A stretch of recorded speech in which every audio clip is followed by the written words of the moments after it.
समवाय विभाग बालेश्वर खंड पक्षर जलेश्वर स्थित नियंत्रित बजार कमिटी सहयोग माँ गछटी कार्यक्रम को आधार कर अंतर्जातीय समवाय वर्ष पालन अवसर में बालेश्वर समवाय समिति समूहर उपनिवेदिका श्रीमती सरोजिनी नायकों प्रत्यक्ष तत्वावधान में नियंत्रित बजार कमिटी परिसर में 40टी मूल्यवान वृक्षरोपण कार्यक्रम करा गछ मनीष परस्पर निर्भरशील केही काहारी को छाड़ा असंभव अटे कारण हेउची गछ जो गैस निर्गत करे मनीष सही अम्लजान को अति आदर सहकारे ग्रहण करे।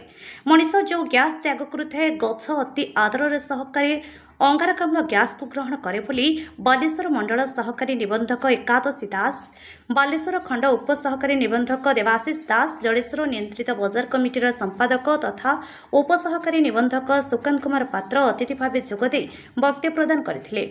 मनोरंजन सामल, अभिमन्यु चांद, चक्रधर दास, निर्मल चंद्र घोष, घनश्याम दास, भवेश मल्लिक, अजय कुमार दास, रवींद्र कुमार गिरी प्रमुख जलेश्वर नियंत्रित बजार कमिटीर अधिकारी माने उपस्थित रही सहयोग करथिले।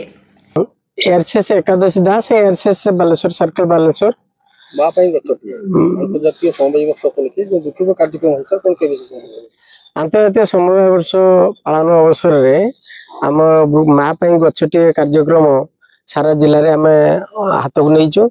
तेणु आम प्राय सबुदिन आमर जो सोसाइटी रही आरएमसी रही सब क्षेत्र को जाकि आम जो भैकेंट जगह अच्छे से वृक्षरोपण करुचु।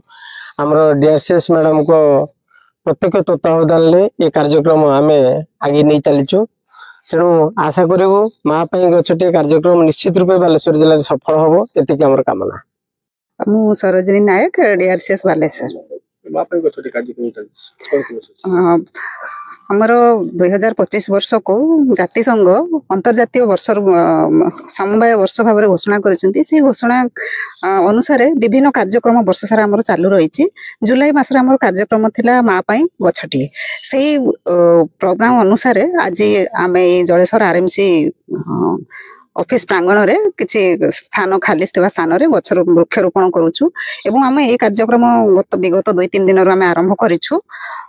आरएमसी आमर बैंक परिसर जोठी भी आमर सोसाइटी मानकर वैकेंट जगह अछि से जगह रे वृक्षरोपण करूछु एवं आमे आशा करूछु जे सब सोसाइटी एमती वृक्षरोपण करिकि आमर परिवेश सुरक्षा सहित सुरक्षा करबा आमर दायित्व ए मां पई गछटी कार्यक्रम माध्यम रे। जलेश्वर मनोज कुमार भयंकर रिपोर्ट अपराह्न लाइव।